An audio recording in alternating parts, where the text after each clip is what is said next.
All right, 4.3, trigonometric functions on the unit circle. Before we jump into the unit circle, we have some more trig practice that helps us get into the right mindset of using our unit circle. So first, we have an example here. Given the point lies on the terminal side of angle theta, so what does that mean? So if I were to draw, let me draw right now, let me fix that. So -2, -1, as you are aware, is somewhere over here. Okay. Now theta, when it says terminal side, we're going to talk more about terminal side in a little bit, but that just means it's the angle that's right next to the x-axis. Okay. So theta is right there. So we're going to find the values of 6 trig functions. So that's -1, that's -2, and then 6 values of trig functions. So sine. The only ones we can technically do at this second is tangent and cotangent because we don't know what the hypotenuse is yet. Okay, so tangent theta is -1 over -2, which is 1/2. And then cotangent will be -2 over -1, which is just 2. So yes, now we need to find what the hypotenuse is. So you do a squared plus b squared equals c squared. That'll get you root 5.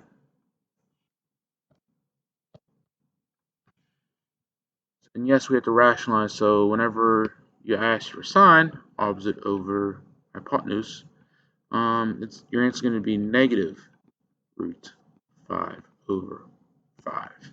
Because we rationalize, multiply top and the bottom by root 5. Also, whenever we're doing these problems, your hypotenuse is never negative. Okay, it's never negative. It's distance travel. So that's going to flip for cosecant. So it'll be negative root 5 cosecant. Cosine is going to end up being -2 root 5 over 5, and then you flip it, and you're going to get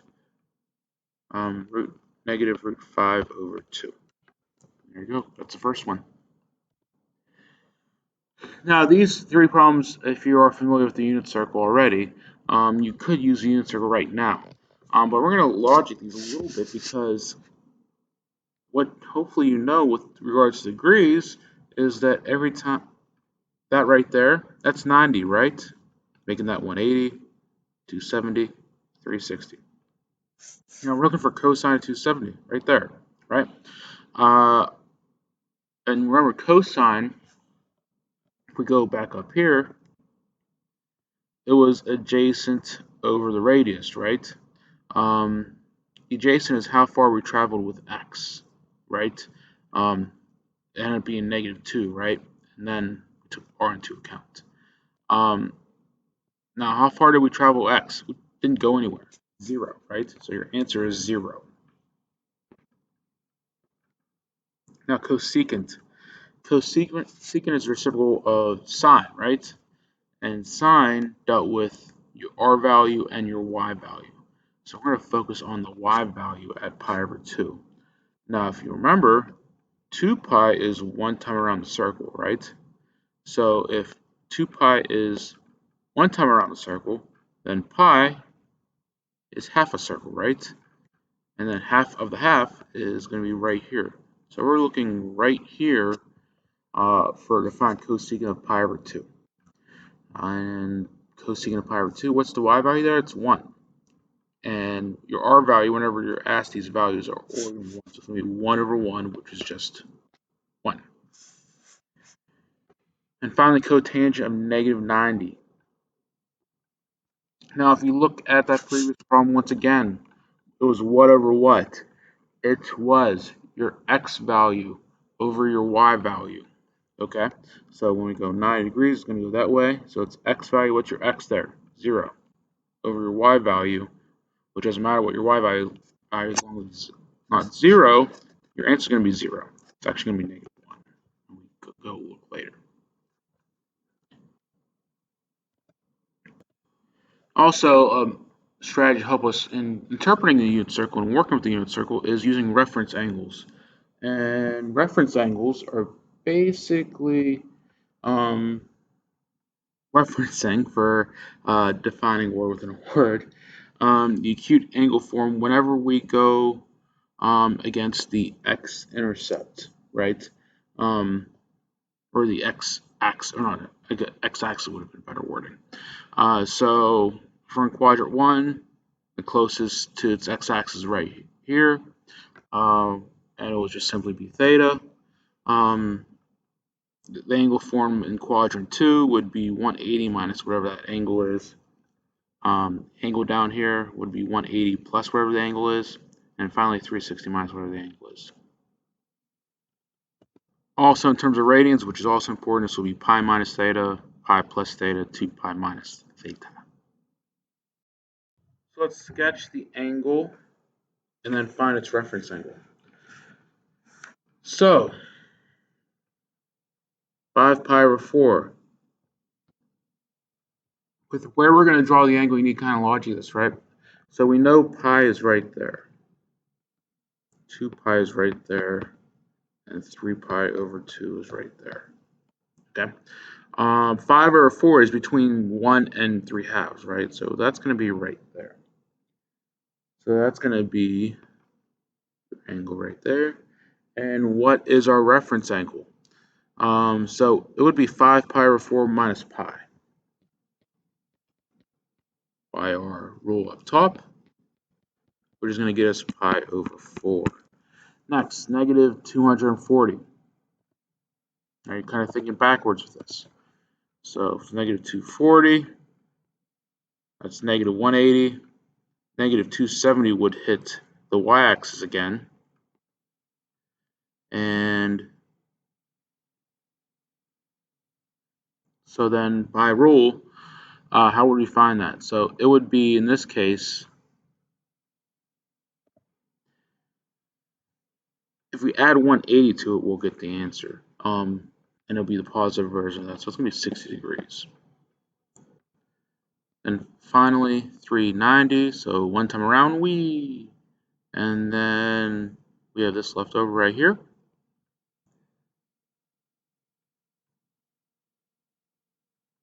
And then when we try to find the angle, we're going to have to subtract 360 first. So it's going to get us 30 degrees. So it'll be straight up 30 degrees.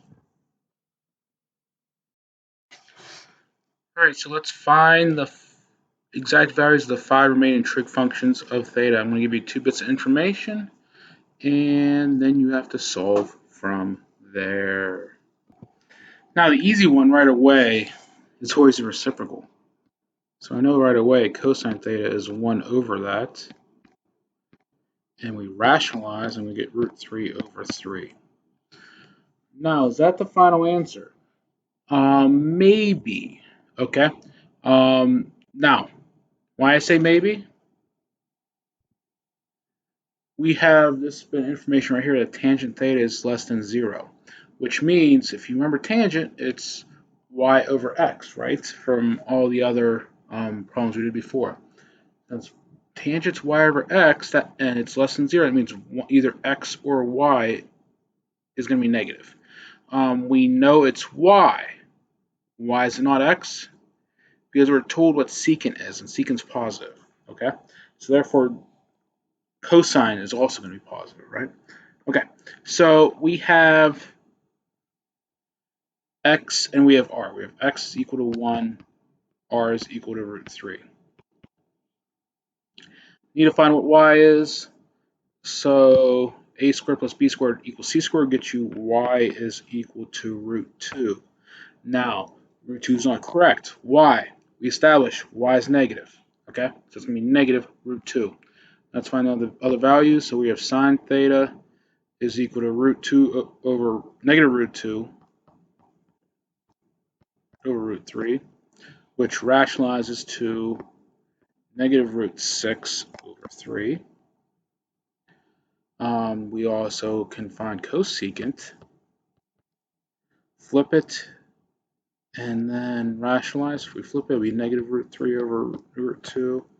Rationalize, you're going to get negative root 6 over 2. We've got tan theta, where tan's y or x, so it'd be negative root 2 over 1, which is negative root 2. And then cotangent theta will be 1 over negative root 2, which rationalizes to negative root 2 over 2. Next, we have sine theta is equal to 5 over 7. So that means right away cosecant, I'll use a different color here just so it's easier to work with. Cosecant theta is equal to 7 over 5. That means r is equal to 7, y is equal to 5, and Pythagorean theorem will get us root 14 for x. Okay. Everything's positive because we see cotangent's greater than 0, and also sine theta is positive. So if sine's positive, cotangent's positive, that means all of our values are going to end up being positive, which is very nice. So sine theta is equal to root 14 over 7, which means secant is equal to 7 over root 14. We get 7 root 14 over 14, which reduces down to root 14 over 2. We have tan theta. Tan is y over x, so it would be 5 over root 14. Rationalizes to 5 root 14 over 14. And cotangent theta is equal to root 14 over 5. Now, when reading the unit circle that we're about to show you, keyword with unit circle, it's 1 unit away. So everywhere on our unit circle, your r is going to be 1. So since our r is 1, we can simply just go y over 1 or just y. So whenever we're reading our unit circle, it's going to be much easier. So sine t is equal to y, cosine t is equal to x, tangent y over x, cotangent x over y. That's a y down below here in case you can't read it. And then, of course, our reciprocals. And here is our lovely unit circle. Now, how do we get all these numbers? All these numbers are based off of our 30, 60, 90, and 45, 45, 90 triangle, okay? And the fact that we know that your hypotenuse is 1. So all of these values are based off of that fact. Remember your 45, 45, 90 ratio, 1, 1, root 2, and our 30, 60, 90, which is 1, root 3, 2. All of these, if you just solve for the missing x and y, and you're given the degree, and you're given the fact that r is equal to 1, you will get these values. There's a few other tricks involved that is helpful in memorizing this, which you will need to do. All of your denominators of 6 are next to the x-axis. All of the denominators of 3 are next to the y-axis. Okay. Also, you should know where which quadrants are have positive x values, negative x values, positive y values, negative y values. That also should help you. Okay. Also, close to the x-axis, your x's are root 3's on a numerator. Root 3 on a numerator, root 3 on a numerator. Denominator of 2, of course. Close to the y-axis, your y values are root 3. So, however helps you memorize it, please do that. And also, if you print out guided notes, you can practice writing this down. Okay, so you may print this out and start practicing. Let's do some examples together. Cosine of pi over 4. Where's pi over 4 at? Which value are you looking at? X. So what's the x value at pi over 4? Root 2 over 2. Sine of 120 degrees. Look at 120 degrees. What is it? It's root 3 over 2. Cotangent of 210. Cotangent is x over y, as you saw previously. So the x value at 210 is going to be negative root 3 over 2 divided by a negative 1/2, which simplifies, yes, you do need to simplify with negative root 3 over negative 1, which is just root 3. Secant, so pi over 4. That's going to be 1 over root 2 over 2, which will get you 2 over root 2, which will get you 2 root 2 over 2. Cancel 2's. Answer is root 2. Now what happened? So remember, secant is always 1 over x. The x value at 7 pi over 4 is root 2 over 2. Flip it and rationalize. Next, let's go down here. We got sine of 13 pi over 4. 13 pi over 4 is on a unit circle, but if you subtract 2 pi, it will be, which is 8 pi over 4. And 13 pi over 4 minus 8 pi over 4 gets you 5 pi over 4. The y value there is negative root 2 over 2. Same thing, negative 4 pi over 3 is not a unit circle. And just to kind of clarify what I just did, if you add and subtract 2 pi, you can do that until you are on a unit circle. In this case, if you add 2 pi, you're going to get 2 pi over 3. Cosine of 2 pi over 3 is, in fact,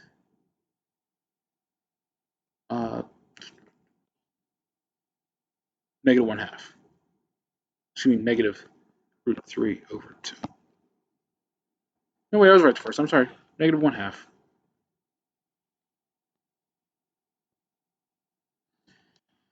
And finally, tangent of 15 pi over 6, subtract 2 pi again.